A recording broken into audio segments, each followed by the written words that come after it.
Bonjour à tous. Dans cette vidéo, je vais parler de le rôle d'un médecin d'interférents. On commence par l'introduction. L'interféron sont des glycoprotéines de la famille des cytokines. Il a été découvert en 1957 par Lindemann.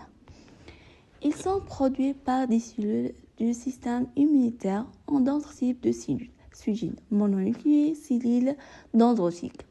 Pour une réponse à une infection virale, il interfère également avec la réplication des virus dans la cellule hôte et active les cellules tueuses naturelles et les macrophages et améliorer la résistance des cellules hôtes aux infections virales.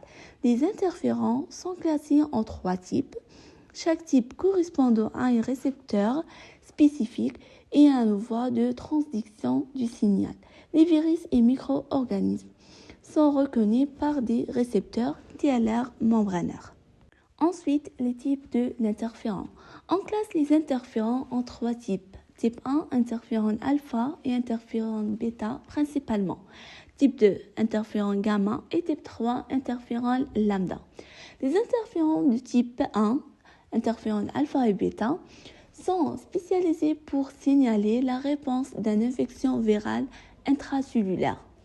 Interféron alpha, ces cytokines sont formées par 161-167 acides aminés et les synthèses par les cellules monocytaires dendritiques. Il est produit en réponse à la présence de ARN étranger dans l'organisme. Chez l'homme, les interférons alpha sont codés par transgène dans le chromosome 9. Interféron bêta, une cytokine de haute affinité capable d'induire une réponse d'interféron rapide. Cette protéine est codée par une cellule jaune dans le chromosome 9. Elle est principalement synthétisée par les fibroblastes. Elle est stimulée dans les cellules infectées et les cellules avoisinantes, ce qui va permettre l'établissement d'un état antiviral. Ensuite, on parle des fonctions de l'interféron de type 1. Fonction de l'interféron alpha et l'interféron bêta, ils défendent l'organisme contre les agents pathogènes tels que les virus et les bactéries.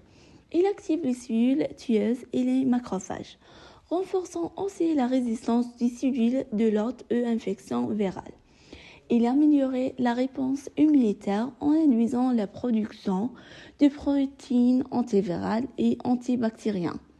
Il peut également jouer un rôle dans la régulation de la croissance cellulaire et la suppression de la prolifération tumorale. Ces interférons sont libérés en petites quantités et diffusés vers les cellules voisines pour empêcher la multiplication virale. Ensuite, on parle à l'utilisation thérapeutique des interférons de type 1. L'interféron alpha. Les interférons alpha 2A et l'interféron alpha 2B sont utilisés dans le traitement des hépatites B et C, plusieurs lymphomes et leucémies, ainsi que certains cancers comme le mélanome. L'interféron alpha 2A existe également sous forme pugulée pour les traitements spécifiques de hépatite B et C. L'interféron bêta. Tous les interférons bêta sont utilisés dans les scléroses en plaques. Il existe l'interféron bêta 1A ainsi que l'interféron bêta 1B. En conclusion, les interférons sont une famille de protéines de signalisation naturelle et apparentée qui sont regroupées en 3 types principaux, alpha, bêta et gamma, en fonction de leur origine cellulaire et de leur facture inductible, et qui ont été historiquement décrétés pour leur activité antivirale, en son lien à des récepteurs spécifiques. Il est déclenché l'activation d'une voie de transduction des signaux qui active une large éventail de gènes, dont on sait désormais qu'ils sont également impliqués dans la modulation immunitaire et la fonction antiproliférative.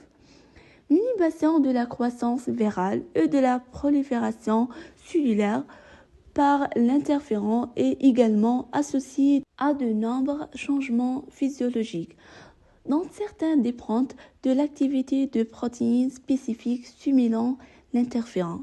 Merci pour votre attention.